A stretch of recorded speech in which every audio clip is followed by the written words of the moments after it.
ইয়া আইয়ুহাল ইনসানু মা গাররাকা বিরাব্বিকাল কারীম আল্লাযী খালাকাকা ফাসাওয়াকা ফাআদালাক ফি আইয়ি সূরাতিন মা শাআ রাক্কাবাক। রব্বুল আলামিন আল্লাহ সুবহানাহু ওয়া তাআলা বলছেন, ইয়া আইয়ুহাল ইনসানু মা গাররাকা বিরাব্বিকাল কারীম। হে মানুষ, কিসে তোমাকে তোমার মহামহিম পালন করতে সম্পর্কে বিভ্রান্ত করে দিল? কিসে তোমাকে তোমার পালন কর্তার ইবাদত এবং তোমার রবের মধ্যে প্রতিবন্ধকতা সৃষ্টি করলো? কিসে তোমাকে তোমার পালন কর্তার ইবাদত থেকে গাফিল করে দিল? আল্লাযী খালাকাকা ফাসাওয়াকা ফাআদালাক, যে রব্বুল আলামিন তোমাকে সৃষ্টি করলেন এবং সুন্দরভাবে তোমাকে সৃষ্টি করলেন।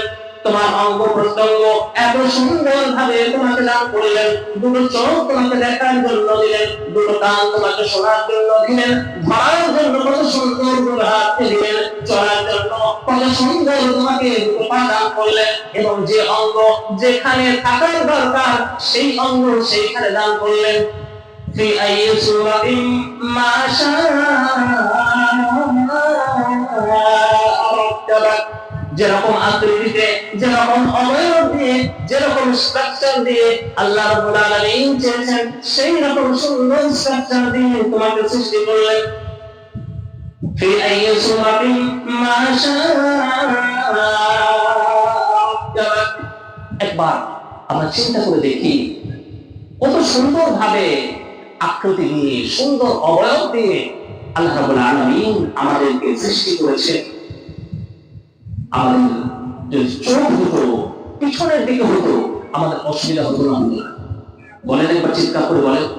এই চোখগুলো যদি আল্লাহ সুবহানাহু ওয়া তাআলা পায়ের তলায় যদি লাগিয়ে দিতেন, তাহলে আমরা কিভাবে চলতাম আর কিভাবে দেখতাম? অসুবিধা হতো না? হতো? চিৎকার করে বলেন, হতো না? হতো না? আল্লাহ সুবহানাহু ওয়া তাআলা মুখটাকে দিয়েছেন, মুখের উপরে ঠিক নাকটাকে সেট করে দিয়েছেন। যখন আমরা কোনো খাবার খাই তখন মুখে খাবার প্রবেশ হওয়ার পূর্বে উপরে যেহেতু নাকটা আছে, নাকটার সঙ্গে বলে দেয় যে খাবারটা ঠিক আছে না খাবারটা বাসি হয়ে গেছে, গন্ধ হয়ে গেছে। যদি খাবারটা দুর্গন্ধ হয়ে যায় সঙ্গে সঙ্গে আমরা সেই খাবারটা খাই না, ফেলে। কত সুন্দর অবয়ব দিয়ে আল্লাহ সুবহানাহু ওয়া তাআলা আমাদেরকে সৃষ্টি করেছে। মহান রব্বুল আলামিন মানুষের দৃষ্টি আকর্ষণ করে পবিত্র কোরআনুল মাজিদের সূরা তাহরিমের শুরুতে ঘোষণা দিয়েছে, হাল আতা আলাল ইনসানি হিনুম মিনাদ দাহরি লাম ইয়াকুন শাইআন মাযকুরা। হে মানুষ, তোমার উপরে এমন একটা সময় অতিবাহিত হয়ে গেছে যে সময়ে তুমি উল্লেখযোগ্য বস্তু হিসেবে পরিগণিত ছিলে না। মানুষ, তুমি আজ দুনিয়ায় বসবাস করছো, দুনিয়ায় তুমি জীবনযাপন করছো। তুমি একবার ভেবে দেখো, তোমার উপরে এমন একটা সময় অতিবাহিত হয়ে গেছে যে সময়ে তোমার কোনো জমি জায়গা ছিল না, তোমার কোনো টাকা পয়সা ছিল না, তোমার কোনো গাড়ি বাড়ি ছিল না, তোমার কোনো ব্যাংক ব্যালেন্স ছিল না, তোমার কোনো দেহ ছিল না, তোমার কোনো প্রাণ ছিল না, তোমার কোনো অস্তিত্বই ছিল না।